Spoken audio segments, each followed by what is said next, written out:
Bonjour les amis, heureux de vous retrouver pour cette nouvelle Actu du Geek. Alors aujourd'hui on va aborder plusieurs sujets, on va aborder Hellblade 2, on va aborder également Gran Turismo 7. Ça m'a fait un petit peu changer ma vision sur les consoles, vous allez comprendre pourquoi. On va parler aussi de Halo Infinite, tout petit coup de gueule quand même côté Xbox, relié d'ailleurs au sujet principal de cette vidéo. Et également un essai très intéressant qui a été fait par Tech Power Up sur 27 cartes graphiques sur Halo Infinite, qui change un peu la donne en termes de conclusion. On va aussi parler de séries à la fin, rapidement, les séries 2022, les plus attendues de mon côté. Et surtout, on va parler de démat et physique. Et oui, il y a certains abonnés qui se posent la question, est-ce que le physique va mourir ou pas? Et il y en a certains qui me disent, non, le physique résiste très très bien, en particulier en Grande-Bretagne. Oui, mais est-ce que ce n'est pas l'arbre qui cache la forêt? On va également parler de cloud gaming derrière tout ça, bien entendu, parce que ça va encore plus loin côté dématérialisation, finalement, d'écologie et tout ça, avec des chiffres très intéressants. A tout de suite.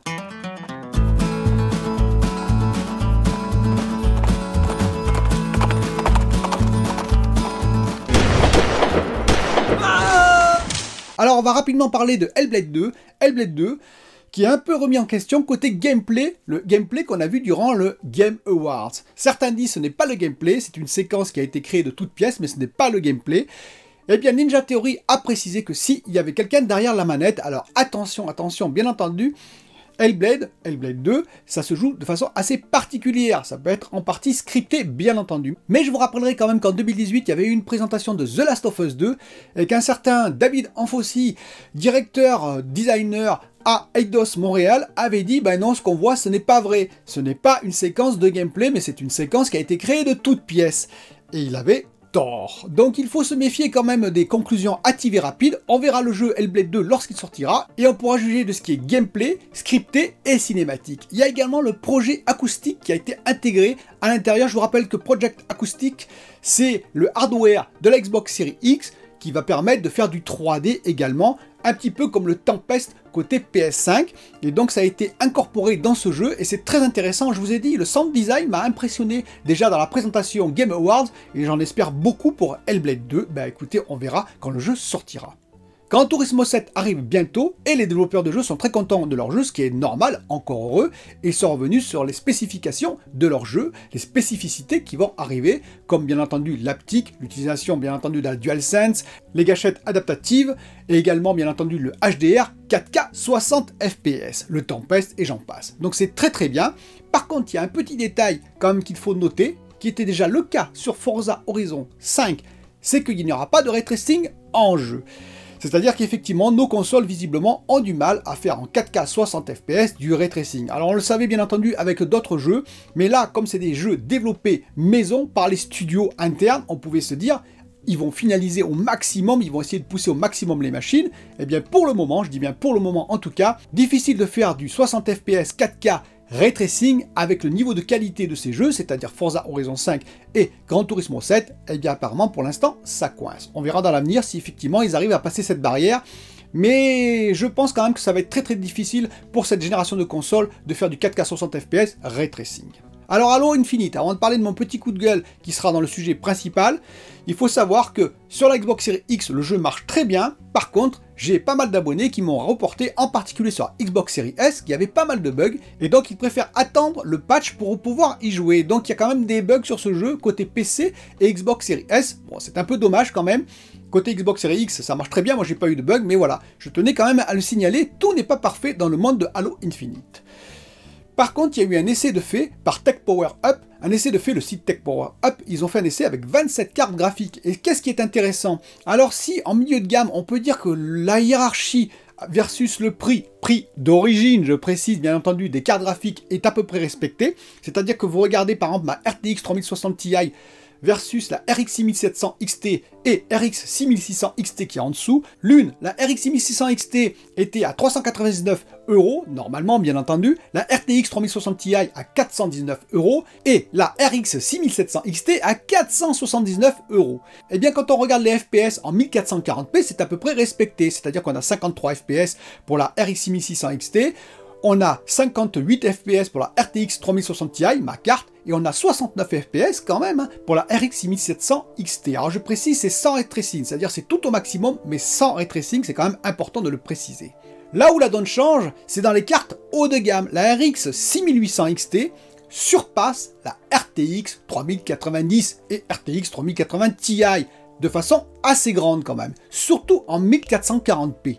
Ainsi, la RX 6800 XT fait du 96 fps, là où la RTX 3090 ne fait que du 84 fps, ça fait quand même un sacré écart. En 4K, par contre, c'est à peu près équivalent, on est à 60 fps dans les deux cas. Mais je vous rappelle que la RX 6800 XT, au départ en tout cas, était bien moins chère que la RTX 3090 ou même la RTX 3080 Ti. Et ils ont réussi comment l'exploit AMD? Eh bien parce qu'ils ont amélioré constamment et de façon peut-être plus rapide que Nvidia leur driver. Et chaque fois qu'ils modifient leur driver, ils gagnent en performance. Ils font vraiment des efforts là-dessus. Alors bien entendu, côté ray tracing, ça s'est amélioré aussi, mais je n'ai pas laissé en ray tracing pour l'instant de ce côté-là. Mais bien entendu, il y a d'autres ST qui existent en ray tracing et j'en parlerai dans de futures vidéos. Venons-en maintenant au sujet principal. Est-ce que le physique est mort ou pas dans l'avenir? Alors, premièrement, je voudrais quand même signaler que moi, je suis pour le physique, même si je trouve des avantages aussi au dématérialisé. Je trouve que le physique est très intéressant. D'ailleurs, j'ai acheté une PS5 avec lecteur, j'ai acheté une Xbox Series X. Et pour le prouver, eh bien écoutez, je vais prendre mes derniers achats, en l'occurrence. Alors mes derniers achats, j'en ai plein bien entendu. Donc ça c'était mon dernier achat, entre guillemets, c'est Ghost of Tsushima sur la PS4, le tout dernier jeu, et il est en physique comme vous voyez. Et bien entendu, j'ai eu Village, que j'ai acheté en physique, sur la PS5, Spider-Man Miles Morales, bien entendu. Également Returnal, et oui Returnal en physique. Et mon tout dernier achat, un petit achat d'ailleurs cadeau de Noël, donc c'est pour ça qu'il n'est pas déballé, je vais donc devoir le ranger jusqu'à Noël, de la part de ma femme, mais que j'ai acheté bien entendu, c'est Gardien de la Galaxie, on me l'a conseillé pour son humour, on m'a dit qu'il était vraiment bien, et bien écoutez, voilà, Gardien de la Galaxie sur PS5. Je précise que j'achète beaucoup de jeux sur PS5 effectivement en physique, puisque côté Xbox Series X, je joue plutôt avec le Game Pass. Et donc je trouve des avantages ailleurs aux deux. Et donc certains commentaires m'ont précisé que oui, le physique reprenait un peu du poil de la bête. Oui, mais voilà, en 2020, le dématérialisé a dépassé chez tout le monde la moyenne, c'est-à-dire que grosso modo, on vendait plus en dématérialisé que sur physique. Il faut le savoir, par exemple, même chez Sony. Sony vend plus en dématérialisé, alors peut-être qu'il y a eu un petit retournement actuellement, mais vend plus en dématérialisé qu'il ne vend en physique depuis 2020. Précision utile, le physique, pourquoi est-ce que c'est bien? Par exemple, Gardien de la Galaxie, je l'ai payé 39 €. 39 € en physique. Je suis allé voir sur le PlayStation Store, si je l'avais voulu le prendre sur la PS5, c'est 69 €. Imaginez quasiment le double. Donc évidemment que le physique, c'est très très bien. Mais voilà, je peux vous donner mon sentiment, bien entendu, c'est utile, mais je suis là aussi pour voir un petit peu ce qui va se passer potentiellement dans l'avenir, et je crains qu'effectivement, le physique, petit à petit, ne disparaisse, comme a disparu, par exemple, je vous rappelle, les disques 33 tours, puis les CD, puis les Blu-ray 4K qui diminuent actuellement, au profit, par exemple, de la VOD. C'est pas tout à fait la même chose, mais c'est une réalité aussi. Regardez ce qui s'est passé côté musique, on avait les 33 tours et on a eu l'arrivée du CD qui a été critiqué à l'époque, parce qu'il y avait, paraît-il, une perte de son, que le son était plus froid, qu'il était encodé, que ce n'était pas la même chose que de l'analogique. Et certains ont résisté pour continuer sur du vinyle, sur du 33 tours. Eh oui, mais le CD a pris le pas quand même, il faut bien le reconnaître. Le vinyle existe aujourd'hui encore, bien entendu, mais c'est un marché de niche. C'est ça qui est important de comprendre. Et qu'est-ce qui a supplanté le CD côté musique? Je parle bien côté musique. Eh bien, c'est le MP3. MP3, perte de données, là, par contre, puisque c'est de la compression avec perte de données. Et bien pourtant, le MP3 est allé partout. Et regardez, qui c'est qui a encore un lecteur CD aujourd'hui? Très très peu de personnes. Alors je ne veux pas faire l'augure du désastre, du futur désastre côté physique, disparition du physique, mais il faut un peu regarder les chiffres, et en particulier la jeunesse. Pourquoi je dis la jeunesse? Parce que la jeunesse, quand même, est plus habituée au dématérialisé que nous. Et regardez ce qui s'est passé côté PC, je le répète, Steam, Epic Games en particulier, eh bien, sont les plus gros vendeurs de jeux sur PC. Il y a très peu de PCistes, même gamers, qui aujourd'hui font du physique, achètent du physique. Alors bien entendu, côté console, ça résiste, sauf que Xbox maintenant est passé du côté obscur de la force, on va dire, côté dématérialisé. On le voit bien, et c'est là où je poussais un petit coup d'ailleurs de gueule sur Xbox, par rapport à Halo Infinite, qui est vendu effectivement avec un disque, mais ce disque est loin d'avoir le jeu complet. Et oui, vous achetez bien entendu en physique, mais quand vous mettez le disque, eh bien vous avez besoin d'une connexion internet pour charger, on va dire quasiment tout le jeu, ou presque. Et ça, c'est un profil qui va arriver de plus en plus souvent. Donc grosso modo, si vous avez une très mauvaise connexion internet, eh bien vous êtes un petit peu dans la cagade, comme on dit, excusez-moi le terme, mais c'est un peu compliqué parce qu'effectivement, il va falloir attendre des heures et des heures pour pouvoir charger le jeu. Et si vous n'avez pas de connexion internet, ah ben là c'est quasiment impossible.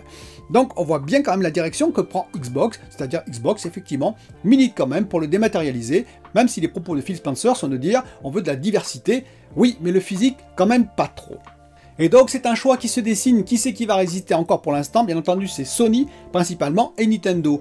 Et Sony a tout intérêt à résister effectivement car c'est un marché qui pour l'instant reste énorme. Le physique bien entendu, ce n'est pas encore un marché de niche. Lorsque je dis que ça peut devenir un marché de niche, ce sera dans 10 ans par exemple, dans 7, 8, 10 ans, prochaine génération de consoles, voire plus loin. Mais je vous rappelle également que tous les téléviseurs, également toutes les marques de téléviseurs, petit à petit migrent vers des systèmes comme GeForce Now, comme Stadia, comme bien entendu Luna dans l'avenir, etc., etc. Apple aura son propre système de gaming aussi, de cloud gaming bien entendu. Facebook en a un également. Bref, tout le monde va s'y mettre. Netflix s'y met également, vous le savez. Et donc vous aurez possibilité de jouer simplement avec une manette connectée à votre téléviseur qui fera en plus un upscaling sans doute de qualité dans l'avenir, peut-être type. Alors DLSS, on verra, mais en tout cas, FSR, c'est à peu près sûr. C'est-à-dire un upscaling qui vous amènera à des images 4K pseudo-natives. Alors, qu'est-ce que ça va coûter en termes écologiques? Alors écoutez, il y a deux choses à voir différentes. Le cloud gaming et le dématérialisé. Le dématérialisé, ça va pas coûter énormément plus cher finalement que le physique en termes d'écologie. Oui, il y a le chargement du jeu, mais regardez bien, souvent on charge maintenant des patchs Day One quasiment parce qu'il y a des bugs Day One malheureusement dans beaucoup de jeux. Et donc on va charger le jeu en physique avec bien entendu les lecteurs Blu-ray 4K par exemple sur la PlayStation, mais tout de suite on va avoir bien entendu un patch énorme à charger. Je crois quand même que effectivement ça coûte en termes d'énergie, mais c'est pas ça qui va coûter le plus cher. C'est tout à fait différent pour le cloud gaming. Mais regardons en 2018 les chiffres dans le monde des joueurs, consoles, PC en l'occurrence, plus un tout petit peu le cloud gaming, mais en 2018 c'était quasiment insignifiant. C'était 75 TWh par an, c'est-à-dire l'équivalent de 10 réacteurs nucléaires en continuel fonctionnement pour le jeu vidéo dans le monde. Ainsi on estime qu'un joueur consomme 5 kWh par an jusqu'à 1000 kWh par an selon si vous êtes un joueur casual comme on dit ou un hard gamer, et donc c'est pas tout à fait la même chose. On estime aux États-Unis en 2018 qu'il y a eu 12 millions de tonnes de CO2 dans une année rejetées à cause du jeu. C'est l'équivalent de 2,3 millions de véhicules. C'est quand même pas négligeable. Attention, attention, c'est quand même bien moindre en 2018 que la VOD, vous savez, la vidéo on demand, Netflix et j'en passe, Prime Video et j'en passe. C'était 300 millions de tonnes de CO2 par an. Et oui, et pourquoi cette différence de chiffres? Eh bien parce que bien entendu, la VOD est entièrement en cloud et à distance, donc avec tous les réseaux, etc., etc. Ce qui peut poser des questions sur le cloud gaming. Alors si on regarde les consommations, console PC, c'est également intéressant. Une console actuellement en pic, la PS5, la Xbox Series X en pic, vraiment en pic, hein, c'est 200 watts. Un téléviseur, c'est 100 watts en moyenne. Un 55 pouces, c'est 100 watts en moyenne. Ça fait 300 watts heure de consommation. Si on regarde en relation un PC gamer, c'est à peu près 300-350 watts heure plutôt. Un PC, on va dire, qui serait capable de faire de la 4K, mais sans mettre tout au maximum, on va dire un petit peu équivalent à une PS5, une Xbox Series X, bien entendu. Je n'ai pas pris une 3090 qui consommerait énormément plus, un PC à base de 3090. On prend un écran PC c'est plutôt 50 watts, et encore ça peut être un petit peu moins, on arriverait donc à 400 watts. 300 watts versus 400 watts, effectivement le PC va consommer un peu plus, mais ce n'est pas du simple au double. Si on prend une puissance à peu près équivalente, si on prend une puissance beaucoup plus grande côté PC, bien entendu, on va exploser ce chiffre.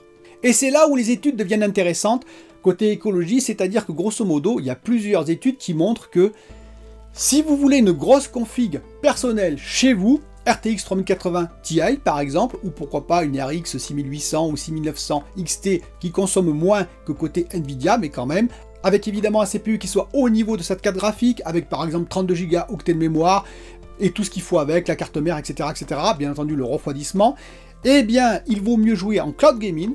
Par exemple, GeForce Now, RTX 3080 à distance, ça consommera un peu moins que votre PC local. Et pourquoi? Parce que, bien entendu, tous les constructeurs de cloud, tous les constructeurs de data center travaillent sur l'écologie, ils sont obligés. C'est pas évidemment par altruisme, mais les États commencent à leur mettre la pression.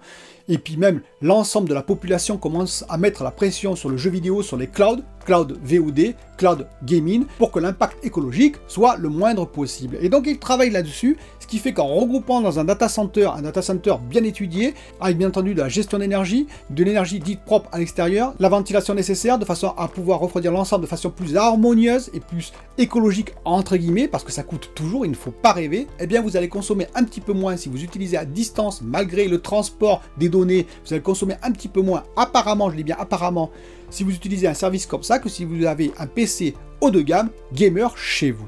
Par contre, pour tous les jeux indés, pour tous les 4X, pour tous les petits jeux, effectivement, si vous avez un PC en local chez vous, il vaut mieux jouer en local chez vous que sur une grosse config comme ça, parce que là, ce sera beaucoup plus coûteux. Grosso modo, le débit est toujours le même. L'utilisation de la carte, certes, sera un peu moindre à distance, mais le débit étant toujours le même. Et donc, même si vous chargez un peu moins la carte à distance, ça consommera toujours autant qu'un gros jeu. Et donc, il vaut mieux utiliser un PC en local, ce sera moins énergivore. Donc, la question est complexe en termes d'écologie. Par contre, en termes de physique ou dématérialisé, je crains malheureusement que dans les 6, 7, 10, 12 ans, eh bien, on finisse comme la musique, on finisse même finalement comme la vidéo, parce que le Blu-ray 4K est effectivement encore vendu, mais petit à petit baisse dans les chaumières. Et oui, les jeunes regardent de plus en plus en streaming sur leur PC ou à l'écran sur télé, et donc petit à petit s'habituent à une autre forme de diffusion.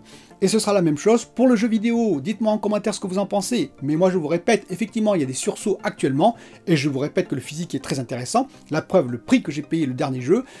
Mais tout de même, les habitudes vont être prises par les plus jeunes, et donc dans 10 ans, lorsqu'ils représenteront la masse des joueurs, la plus grande masse des joueurs, eh bien, est-ce que le système n'évoluera pas? Et effectivement, il sera dirigé également, bien entendu, par les grands constructeurs. Et pour finir rapidement, je vais vous parler des séries qui vont arriver en 2022. Et oui, 5 séries au moins qui m'intéressent. Il y a The House of Dragon, c'est-à-dire la préquelle de Game of Thrones, qui va arriver normalement en 2022 sur OCS. Donc je suis très intéressé, bien entendu. J'ai adoré Game of Thrones. Bon, la fin, on peut en discuter, mais quand même, c'était une très belle série. Et donc j'espère que la préquelle sera tout aussi bonne. Il y a également, bien entendu, The Lord of the Rings, sur l'âge 2, je le précise, bien entendu, qui va arriver sur Amazon, normalement en 2022.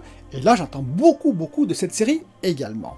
Il y a The Sandman, et oui, The Sandman sur Netflix, ça a l'air très intéressant, bien entendu, hein. C'est tiré des comics, et donc ça a l'air très intéressant, et ça arrive sur Netflix en 2022.